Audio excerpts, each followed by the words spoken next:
예, 북새통 오늘도 뇌는 거짓말을 한다. 이 내용 갖고 함께 좀 풀어보도록 하겠습니다.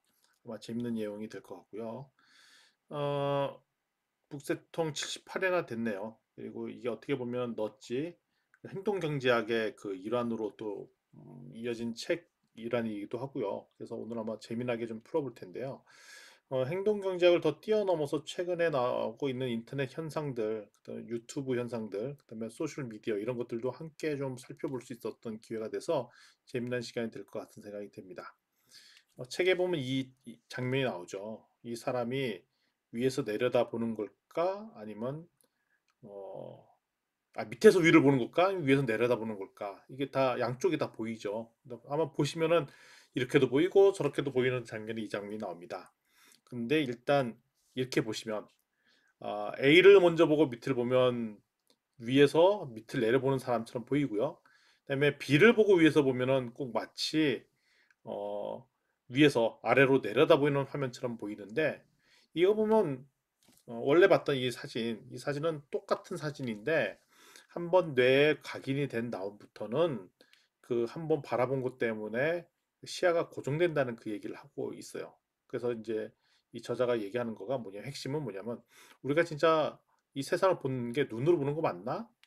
이 저자는 이제 눈으로 보는 게 아니라 뇌로 본다. 자기가 생각한 대로 이 세상을 바라보게 된다라는 것이 핵심 이슈입니다. 그래서 이런 현상을 이제 착시 현상이라고 얘기하는데요. 착시는 이제 눈으로 보는데 잘못 본다는 거잖아요.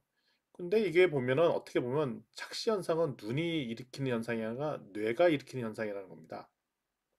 왜냐하면 이 세상을 이해하는 거가 이제 뇌를 통해서 하기 때문에 이 세상을 바라볼 때 잘못 바라보는 것은 그 눈이 잘못 바라보는 것이 아니라 그를 인지하는 뇌가 그렇게 판단했기 때문에 착시를 일으킨다. 그래서 이 세상을 바라보는 것은 눈이 보는 것이 아니라 그 머리가 본다라고 얘기를 하고 있습니다. 그래서 우리가 마술을 할 때 마술에서 속는 거는 그 핵심이 이런 거예요. 뇌에서 이런 특정 액션을 했을 때 자연스럽게 B라는 액션을 할 거라고 생각하는데 그거를 끊어지고 다른 행동을 하는 게 이제 우리를 속이는 거랍니다. 그러니까 뇌에서 이런 행동을 했으면 자연스럽게 다음 행동이 이렇게 이어질 거야라고 상상하는데 사실 거기에 트릭을 넣어서 다른 현상을 집어넣으면 다들 속게 될 수밖에 없다는 것이 이제 마술의 원리라는 거죠. 그 다운표에 그런 얘기 나오죠. 우리는 세상을 있는 그대로 보는 것이 아니라 우리 스스로의 모습대로 본다. 그 얘기는 뭐냐면 우리가 세상을 바라보는 눈으로 본다는 거죠. 그런 측면에서 볼 때는 이제 나이가 점점 먹어지고 어른이 되고 그다음에 중년이 되고 그러면은 벌써 세상을 살아온 그런 경륜과 역륜이 있어서 벌써 입장과 견해가 생깁니다. 그럼 편견도 생기고 입장이 분명해지죠. 그리고 사람이라는 것이 이 세상을 딱 바라보면 그동안의 경험이 쌓여 있기 때문에 한 장면을 보면 막 연상돼서 그 다음에 이런 일을 했었을 거야. 저 사람이 이런 행동을 했으면 이러이러한 배경 때문에 이런 행동을 했을 거야 라고 정리를 해버리는 습성들이 있습니다. 왜냐하면 사람들은 애매모호함을 참지 못하기 때문에 특정한 설명 안 되는 상황을 보면은 과거의 경험을 붙여서 그 상황들을 설명해 버린다는 것이죠. 따라서 뇌는 모호함을 참지 못해서 사물과 세상에 의미하는 의미들을 막 부여하기 시작한다는 것입니다. 따라서 우리가 세상을 잘못 보게 된 핵심은 뇌가 상상을 하기 있기 때문이라는 것입니다. 그래서 자꾸 뇌는 그 모호하게 인지하는 것을 되게 좀 불편하게 생각해서 우리가 구체적으로 현실을 해석하려고 보기 때문에 오판이 생긴다고 얘기고요. 심지어는 우리가 바라봤을 때 저 뒤에 뭐가 있을까? 아마 이런 것들이 있을 거야 라고 상상을 해석하고 또 엉뚱한 얘기를 부여먹기도 하고 이것이 반복되면은 기억에도 영향을 줘서 헛것을 보기도 한다는 것입니다. 그리고 우리가 과거를 이제 되뇌겨서 얘기할 때 어, 과거를 객관적으로 저장하는 것이 아니라 내가 생각하는 신념과 감정에 따라 저장이 되기 때문에 이제 과거의 기억을 되살려서 얘기하는 거가 항상 자기의 주관대로 이야기할 수밖에 없다는 것입니다. 그래서 우리 가스라이팅이라고 얘기하죠. 특정 안 좋았던 기억들을 잊어먹든가 삭제하는 현상들. 그래서 어떻게 보면 가스라이팅이라는 용어 자체가 타인의 심리와 상황을 교묘하게 조작해서 어, 스스로를 의심하게 만들거나 아니면 타인의 지배력을 강화하는 행위를 이제 가스라이팅이라고 하는데 그러니까 사람이 기억하고 있는 그 사실, 과거 이것도 팩트가 아니라 본인이 기억하고 싶은 것들을 기억한다는 것입니다. 그러니까 제가 이제 아내한테 이런 얘기 자주 듣거든요. 당신은 기억하고 싶은 것만 기억해. 뭐 이런 얘기를 하고 분명히 내가 그러니까 저도 이제 그러다 보니까 생각할 때 인제 나이도 인제 먹고 인제 과거에 있었던 일을 되새기다 보면 '이거 진짜 있었던 일인가? 아니면 내가 그게 있었다고 믿는 그 믿음으로 얘기하는 건가?' 그게 헷갈릴 때가 있더라고요. 그게 왜 그러냐면 계속 '아 맞아. 그때 그런 일이 있었지.' 그리고 사람들한테 그런 이야기를 하고 나면 이게 나중에는 진짜 내가 그런 일을 한 것처럼 착각에 빠지고 실제로 그렇게 믿는 경우들도 있다는 것입니다. 따라서 우리가 특별히 선택을 할 때 여러 가지 고민을 A안, B안 대안을 여러 가지가 두고 고민을 하다가 인제 B안을 선택을 하게 되면 선택한 순간 막 이 선택을 정당화하기 시작하고 과거에 고민했을 때는 A안과 B안과 한 59대 51 요 정도로 고민하다가 51 쪽을 선택했는데 선택하고 나면 한 90대 10 이 정도로 훨씬 좋은 선택이었다고 얘기를 한다는 것이죠. 이렇게 사람들이 부정확하고 자기의 편견도 있고 자기의 편견을 반영한 애매모호함도 존재하기 있기 때문에 뇌는 우리의 편하게 신념대로 기억을 한다라는 것이 핵심 얘기입니다.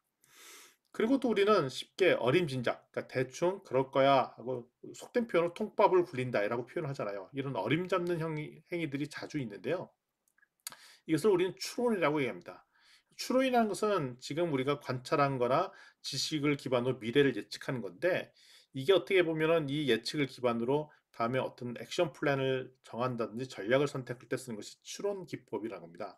근데 이걸 계속 반복하다 보면 휴리스틱이라는 기법을 쓰는데요. 휴리스틱은 뭐냐면 이제 거의 직관적으로 반복된 상황을 시간이 충분하지 않기 때문에 그냥 판단을 쉽게 하기 어렵기 때문에 그냥 직관적으로 결정하는 것들. 예를 들면 주식 투자할 때 원래대로라면 지 회사의 기업 가치 분석을 막 하고 하는데 그냥 '아 맞아. 이 회사가 이렇기 때문에 대충 좋을 거야.'라고 그냥 반작용적으로 결정한다든지 야구 감독이 다음 타자를 낼 때 엄밀히 따지면 객관적인 데이터를 다 분석해서 "요번 타자는 요번 투수는 요 타자가 맞을 거야."라고 하는데 직관적으로 '아 이럴 때는 누가 좋았지?'라고 그냥 직관적으로 얘기한다는 것. 이런 것이 휴리스틱인데 상당수 많은 그러니까 그렇다고 우리가 모든 분들 일상생활에서 항상 고민하고 '최적의 대안이 뭐야?' 그러면 피곤하잖아요. 그래서 하루 살면서 상당수 많은 사람들의 행동은 휴리스틱하게 과거에 생각했던 일들을 패턴화해서 그걸 직관적으로 결정한다는 겁니다. 예를 들면 우리가 악수할 때 악수는 손을 몇 도 각도로 내밀어서 이렇게 악수한다라고 얘기하는 것이 아니라 거의 반복적으로 얘기하고 악수하고 인사하고 그러잖아요. 그게 습관화되어 있던 것.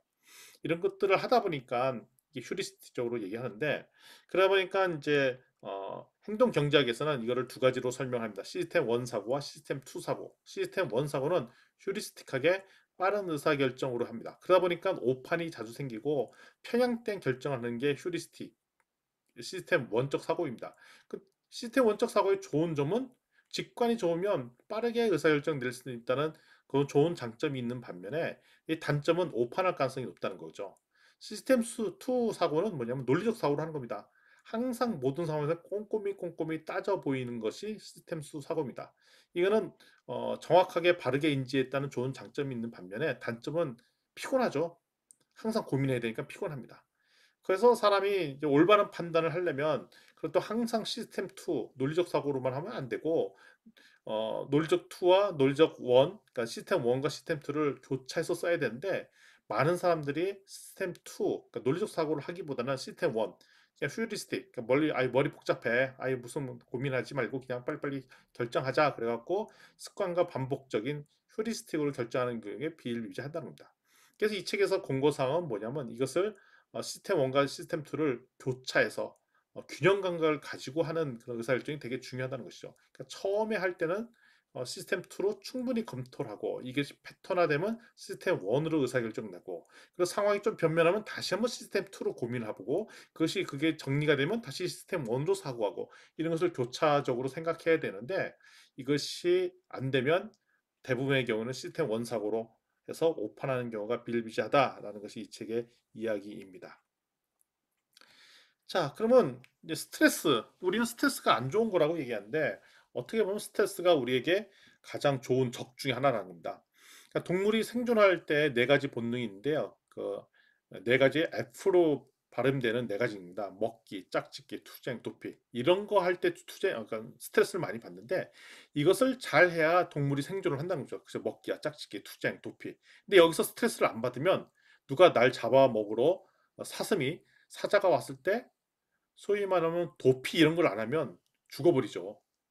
그리고 잘 먹지 않으면 또 죽어버리고 또 짝짓기를 아니면 번식이 안 돼서 죽어버립니다. 그래서 동물이 생존하기 위해서는 이런 적절한 분야에 스트레스가 있어야 생존할 때 필수적이라는 겁니다. 근데 이 스트레스의 좋은 특징 중에 하나는 원인 파악이 된다는 것이죠. 그래서 원인을 제거되면 스트레스는 감소한다는 특징이 있습니다. 근데 이와 반면에 우리가 불안에 떨 때가 있습니다. 현대 사회의 수많은 현대인들이 불안에 떨고 있는데 불안과 스트레스는 분명히 차이가 있다는 것입니다. 불안은 무슨 뜻이냐? 원인 파악이 안 되는 어려움들. 이것이 불안이고요. 스트레스는 원인 파악이 가능하다는 것입니다. 그래서 우리가 스트레스는 어떻게 보면 우리를 더 성장할 수 있는 좋은 자극제 역할이 되기 때문에 불안한 것은 위험하지만 스트레스는 우리에게 좋다. 잘 보시면 아시다시피 앞에서 시스템 2 사고, 논리적으로 사고를 하면 아무리 불안의 요소도 원인과 근본 이유들을 찾아내면 스트레스로 바꿔낼 수 있다. 우리가 원인 오히려 성장할 수 있는 계기가 될 수 있다는 것이 이 저자의 주장입니다. 그리고 우리가 흔히 확신한 환상에 빠질 때가 있습니다. 평생 그렇다고 항상 우리가 뭐 탐정이나 변호사처럼 사고를 할 수는 없잖아요. 대부분 사람들이 직관적으로 판단하죠. 그러니까 즉흥적으로 결정하고요. 일상적으로 그냥 대충 추론합니다. 근데 보편적으로 우리가 논쟁의 여지가 다를 필요 없는 주제를 다룰 때는 그냥 보통 우리의 문화나 체험에 신념에 따라 그냥 판단합니다. 그러다 보니까 내가 종교가 기독교인이라 할 때 기독교적 세관에 따라 이 세상에 나타난 수많은 분쟁 이슈들을 그냥 해석해버리고, 그러니까 원인과 이유를 따져보지 않고 내가 그냥 종교적 신념 아니면 정치적 신념에 따라 의사결정 내린다는 겁니다. 근데 알고 보면 내가 믿고 있는 종교적 신념이나 정치적 신념도 틀릴 가능성이 있는데 그거를 그냥 패턴화하고 그냥 퓨리스틱하게 생각하기 때문에 그냥 우리가 항상 옳을 거야라고 생각해서 그냥 확신을 해버린다는 것이죠. 그러다 보니까 우리가 최근에 들어서 소셜 미디어, 또 유튜브, 페이스북, 특히 페이스북 같은 경우에는 제가 친구를 맺더라도 자기랑 비슷한 사람만 이제 친구를 맺잖아요. 근데 유튜브도 좋아요, 구독하기, 알람 설정 뭐 하다 보면 내가 선호하는 주장을 하는 사람의 그런 유튜브 내용을 자꾸 보게 됩니다. 그러면 우리가 생각했던 신념을 내가 선택하고 좋아요고 구독 신청을 했기 때문에 계속 그걸 반복해서 보잖아요. 그러면 내가 내 신념을 강화하는 게시물들을 주게 보게 될 가능성이 높아집니다. 이럴 때 빠질 수 있는 오류가 뭐냐면 가짜 뉴스나 거짓된 정보를 내가 좋아해서 내가 분명히 팩트 체크가 안 된 건데도 불구하고 내가 좋아하기 때문에 그것은 옳아라고 하는 확증 편향이 발생할 가능성이 있다는 것입니다. 그런 측면에서부터 볼 때 내가 좋아하는 인플루언서가 얘기하는 거에 오히려 속을 가능성이 있다라는 것이 이 저자의 얘기입니다. 이런 측면에서 인지 부조화가 생기는데요. 페스팅거 연구는 제가 뭐 다른 책에서도 여러 번 나왔던 얘기인데 아주 중요한 연구 중에 하나죠. 이제 1954년 12월 21일 날 지구 종말이 온다라고 주장했던 그런 종교 집단이 있었어요. 그래서 이 연구 집단을 이제 페스팅거라는 분이 연구를 했는데 1954년 12월 21일 날 종말이 올 거라고 했으니까 그때 뭐 집도 팔고 뭐 그래서 다 집단 생활을 하고 있었는데 12월 21일 날 보니까 지구 종말이 안 왔다는 거예요. 그러면 이제 당연히 이제 저자나 연구자는 그러면 이 이야기를 주장했던 단체는 해체되고 뭐 그랬겠거니라고 봤더니 오히려 더 열심히 모이더라는 겁니다. 그래서 연구자 입장에서 이들을 인터뷰하고 관찰을 했더니 종말 시점에 주장이 바뀌었습니다. 우리가 열심히 기도해서 절대자가 그 마음을 바뀌어 우리의 정성에 감복하신 절대주가 뜻을 바꿨다는 겁니다. 21일 종말을 주려고 했지만 우리가 열심히 기도하는 거에 감복해서 지도 종말을 거두었다는 것이죠. 우리 때문에 우리가 기도한 덕분에 이것이 폐기됐다라고 주장을 한다는 겁니다. 그러니까 이게 상식적으로 볼 때 이게 잘 이해되지 않는 건데 이렇게 해석을 해보니까 모든 신도들이 그냥 난 당연히 12월 20일 종말이 그렇게 열심히 종말론을 얘기했다가 종말이 안 왔으면 실망하고 떠날 거라고 생각하는데 갑자기 인지 부조화 현상을 느끼면서 다시 더 열심히 종말론 그 단체에 모이는 걸 보고 이걸 가지고 인지 부조화 현상이라고 얘기를 했다는 거죠. 그러니까 팩트 체크를 잘 못하는데 그런 이러한 인지 부조화를 줄이는 방법이 뭐냐면 우리가 어떤 이렇게 인지적 부조화가 조화롭지 않은 상태잖아요. 입장을 바꿔서 얘기하는 거잖아요. 그래서 우리가 무엇 때문에 이런 인지 부조화 현상이 나타나는지 사건의 팩트를 한번 판별해 보고요. 그리고 우리가 조화를 찾기 위해서는 심지어는 우리가 하는 행동이나 믿음조차도 좀 수정할 필요성이 있다는 거죠. 팩트 체크해서 틀렸으면 틀린 걸 인정해야 되는데 그런 과정들이 있어야 된다는 거고요. 그리고 내가 왜 이런 부조화 현상을 일으키는 그 영향을 줄 만한 새로운 정보들을 추가적으로 학습을 해야지 인지 부조화 현상을 줄일 수 있다라고 얘기하고 있습니다. 어, 미국의 유명한 게 정치인인 프랭클린이 했던 건데요. 프랭클린 효과라는 기법이 있습니다. 이게 뭐냐면 이제 정치적인 적인데 보통 정치적으로 대립 관계에 있으면 웬만해서 친해지기 어렵습니다. 지금 우리나라 같은 경우도 여당과 여당이 대립을 하잖아요. 웬만해서는 이제 친구 관계가 되기 어렵습니다. 근데 프랭클린이 아주 중요한 정적에게 책을 빌렸대요. 그 사람한테 오히려 책 좀 빌려주세요. 그리고 며칠 뒤에 다시 돌려줬대요. 근데 책을 빌려주고 그다음에 그 사람들한테 호의를 베풀고 했다는 걸로 말미암아 갑자기 우호적인 관계로 바뀌더니 그다음부터는 중요한 사항들이 있을 때 자기 의견에 반대하지 않고 친숙한 관계가 되었다는 겁니다. 한번 인지 패턴이 바뀌게 되면 무조건 묻고 따지지 않고 좋은 관계로도 바뀌기도 하는 현상들도 일으킨다는 것입니다. 이렇게 하자 우리가 신상 아이폰이 나오면 갑자기 손목에 힘이 빠지잖아요. 막 새로운 아이폰을 사야만 되는 이유들을 막 찾게 되고 그리고 그런 여러 가지 조건을 맞춰서 무리해서 이제 아이폰이나 아이패드를 새롭게 사면 왜 내가 하는 업무에 맞춰서 이 아이폰이 필요할 수밖에 없는지에 변증과 논증을 막 하고 이거 구매할 수밖에 없었다는 근거들을 막 대죠. 평상시에 상식적으로 생각하던 사람이 특정한 선택을 하게 되면은 말도 안 되는 주장들을 막 하게 되는 경우들이 있는데 이것이 다 인지 부조화에서 나타나는 현상이라는 것입니다. 그리고 내가 잡은 것 또한 나를 빠져나간 것 이것에 대해서 얘기하는 거예요. 통제 소재라는 얘기를 하고 있습니다. 그러니까 사람의 성향에 따라 내적 통제 소재를 갖고 있는 사람과 어느 외적 통제 소재를 갖고 있는 사람이 있는데요. 그러니까 어떤 일이 생겨났을 때 그 원인이 나에게 있다라고 생각하는 사람이 주로 내적 통제 소재에 있는 사람이고, 어떤 일이 발생했을 때 주로 외부에서 생겨났다. 그리고 외적 통제 요인이 있다라고 보는 거죠. 당연히 내적 통제 요인이 있는 사람이 어떤 일에 대해서 실패하면은 나한테 원인을 찾게 되고 이것이 과다하게 되면 정부에서 구조조건, 경제 위기, 코로나19로 인해서 뭐 실업 이런 상태가 와도 이거는 어쩔 수 없이 전 세계적인 현상이기 때문에 당할 수밖에 없는 현상이다라고 했음에도 불구하고 이것은 내가 무능해서 이런 거야라고 이런 위기를 정부나 사회에 돌리기보다는 스스로 나의 원인을 찾는다는 것입니다. 근데 이게 또 긍정적으로 작용할 때가 있어요. 막 건강에 위기가 생겼어요. 무슨 암이 생기거나 뭐 불치병이 생겼어요. 이 내적 통제 요인을 찾는 사람 같은 경우는 적극적으로 치료하려고 노력하려는 그런 특징도 있다고 합니다. 반면에 외적 통제 소재를 찾는 사람들은 주로 모든 일의 발생을 주로 외부 요소로 하기 때문에 뭐 내가 성공하더라도 이게 외부 여러 가지 요인 때문에 잘 된 거고 운명적 사고고 신이 도와서 이게 잘 된 거고 내가 주변의 환경이 이래서 잘 된 거고 뭐 이렇게 얘기를 한다는 거죠. 근데 이런 것이 너무 과다하면 내 인생을 내가 통제하기보다는 그냥 운명용, 숙명용처럼 이렇게 받아들이는 경우가 있다고 합니다. 그리고 만약에 건강에 위기가 생기면 이건 내가 이제 때가 다 된 거야. 운명에 맡긴다는 것이죠. 어, 내적 통제 소재를 갖느냐, 통제 소재를 갖느냐에 따라 이렇게 입장이 막 달라지는데 가장 좋은 것은 균형이라는 것입니다. 적정한 포인트에서 내적 통제 소재를 갖기도 하고 적정한 상황에서 외적 통제 소재를 가질 때 둘 중에 하나를 택하기보다는 적절하게 섞어서 쓸 때 나를 더 성장할 수 있더라라고 제안을 하고 있습니다. 또 지식의 환상이 있습니다. 왼쪽에 참 재미난 그림이에요. 처음에 조금 공부하면 엄청나게 자신감이 막 올라가서 뭐 이 세상의 모든 것을 다 아는 것처럼 얘기를 하는 겁니다.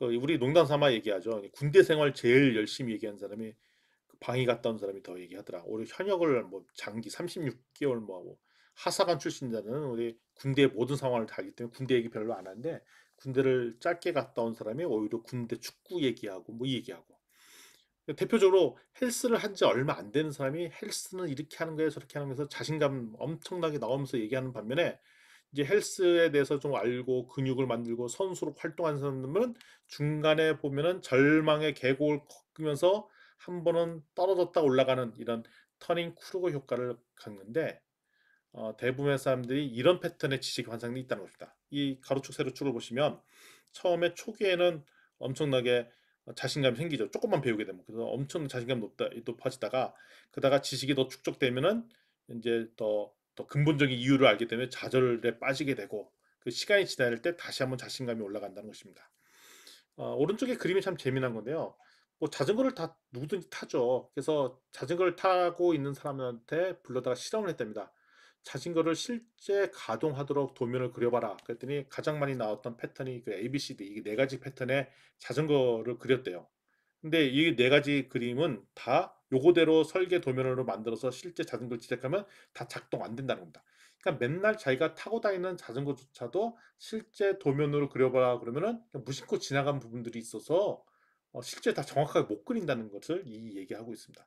그러니까 조금 배우면 갑자기 조금 배우는데 갑자기 오만해져서 지식이 엄청나게 많은 것처럼 착각을 일으킨다는 것이 이 저자의 얘기고요. 그래서 이제 아까도 제가 잠깐 말씀드렸지 움베르토 에코가 그런 얘기를 합니다.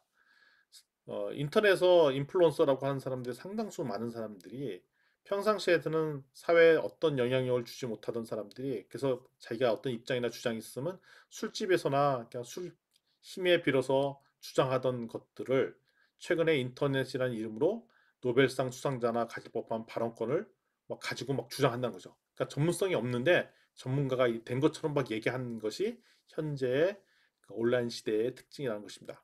그것을 뭐라고 저자는 표현하냐? 심호 배우는 헛소리. 엄청나게 심각해 보이는 이야기지만 사실 헛소리라는 거죠. 유튜브들을 최근에 들어보면은 유튜브를 심각하게 특정한 주제를 가지고 다룬 내용들이 있어요. 영상물인데 그 중에 상당수는 팩트 체크가 안 되는 가짜 내용인데 이거는 진짜로 있었던 것처럼 믿게끔 하는 요인들도 있다는 거죠. 그래서 실제 그냥 어, 원인과 근본이 파악되지 않은 그냥 단순히 감동이나 영향력을 주려고 만들었는데 이게 사실은 실제가 아닌 데이터일 가능성이 높다는 겁니다. 예를 들어서 심오하게 꾸며진 대체 이야기의 유혹. 실제 대체 이야기의 상당수는 효과가 있습니다. 근데 그것은 대체 이야기 효과라기보다 플라시보 효과 있죠. 어, 감기가 걸렸는데 감기약이야 라고 하고 빨간 약 배꼽에 발라줘도 애들 낫잖아요. 야 이건 약 먹으나 진비 없어. 그러면 플라시보 내가 약을 먹었으니 좋아졌을 거야. 심지어는 설탕물도 이게 감기약이야. 이렇게 설탕물을 이렇게 먹여서 주면 이게 낫는다고 하잖아요. 이게 플라시보 효과라고 하는데 이런 것들 때문에 효과가 있을 가능성이 있다는 것입니다. 그리고 전 세계적인 베스트셀러가 됐던 시크릿이란 론다본의 시크릿 이 책은 전형적인 사기에 가까운 책이라고 얘기하는데 시크릿이 갖고 있는 핵심 논리는 이겁니다. 시크릿을 이해하면 당신은 당신이 원하는 것을 가질 수도 있고 될 수 있다. 그래서 긍정의 심리학 뭐 이런 얘기를 하는데 여기서 주장하는 핵심 과학적 원리가 끌어당김의 힘인데 우리 저기 전임 대통령 우리 박 대통령님도 얘기했었죠. 내가 열심히 하다 보면 전 우주가 와서도 나를 도와줄 것이다. 이 전 세계가 끌어당겨서 나의 힘으로 주체해서 내가 무슨 일을 하든 무슨 어떤 사람이 되든 성공적으로 그 일을 하게 되거나 그 사람이 될 거다라 얘기하는데 이것이 사실 과학적 근거는 없는 얘기인데 거기서 속아서 그렇게 한다라는 얘기인 겁니다. 그래서 이런 특히 인터넷이나 유튜버 이런 환경에서는 이런 거짓된 지식이 진실인 것처럼 통용될 가능성이 있다는 겁니다. 그다음에 배경의 중요성 얘기도 합니다. 왜냐하면 제가 어떤 배경에 있느냐에 따라 영향을 받고요.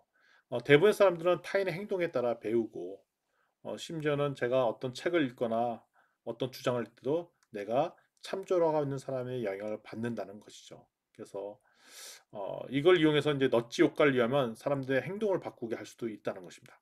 대표적인 집단 동조 현상도 있는데 실험에 참가한 사람들이 다른 틀린 답을 내면 저게 내 혼자 객관적으로 생각할 때는 틀린 답임에도 불구하고 다른 사람이 다 그게 맞다라고 얘기했기 때문에 따라서 틀린 답을 맞는 답으로 오인해서 판단을 잘못하는 경우들이 발생한다는 것이죠. 그리고 주변의 사람들이 지속적으로 일관되게 틀린 얘기를 하면 나도 그렇게 믿게 되는 경향이 있다는 것입니다. 그래서 우리는 다른 사람들의 영향을 받을 수밖에 없는 구조에 살고 있다. 그래서 적절하게 넛지 효과를 가져야 된다는 것인데요.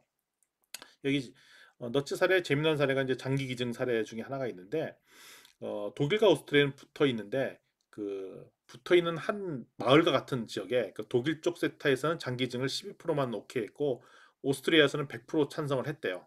근데 이게 뭐에서 차이가 있었냐면 그 장기기증 신청서의 차이점이 있었다는 거죠. 하나는 옵트인 방식으로 하고 하나는 옵트아웃 방식으로 했다는 거죠. 그러니까 독일에서는 어떻게 하냐면 장기기증을 하시려면 거기다가 체크를 하세요라고 얘기를 했고, 오스트리아에서는 장기 기증을 다 체크가 돼 있고, 장기 기증하기 원하시지 않으면 이거 체크한 것을 풀어주세요. 뭐 이렇게 했다는 거죠. 그러니까 설문지의 양식에 따라서 양식에 따라서 이렇게 선택이 확 달랐는데, 거의 같은 마을이기 때문에 이 사람이 원래 성향도 비슷하고 의식도 비슷한데 소위 말하는 행동을 일으키는 패턴을 어떻게 설계했느냐에 따라 전혀 다른 의사결정을 했다라는 얘기를 하고 있습니다. 그래서 이렇게 행동 경제학의 영향을 받을 수밖에 없는 구조이다라고 얘기를 하고 있죠.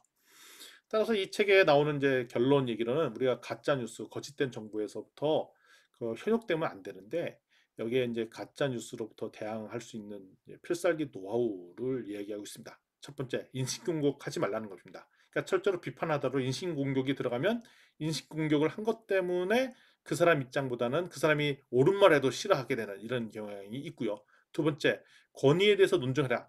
그러니까 누가 권위가 높은 사람이 얘기하면 그 사람이 그냥 믿고 그냥 따라주세요. 그거 철저히 조심하라고 얘기하고요. 근데 비유를 할 때 적절하게 잘못 인용된 비유를 가지고 얘기할 때 이것도 우리가 판단을 해봐야 될 거고요. 감정에 호소해서 우리가 꼭 이렇게 해야 되지 않습니까? 뭐 국뽕에 호소한다든지 이런 거 조심해야 되겠고요. 그다음에 예외적인 사실, 예시를 들었는데 이게 보편적으로 적용되지 않을 상황인데도 불구하고 그 예외적인 사실을 일반화시켜서 얘기하는 것도 조심해야 되겠고요. 그리고 이것도 비슷한 건데요. 아주 작은 사례, 그러니까 특정 A라는 그 정치인이 잘못했는데 그럼 모든 정치인들이 잘못한 것처럼 이렇게 판단하면 안 된다는 겁니다. 그래서 우리가 팩트 체크, 가짜 뉴스와 대항하는 그런 훈련들이 됐을 때 오히려 정신적으로 유연성을 가질 수 있다라는 것이 이 책에서 이야기했던 핵심 내용들입니다.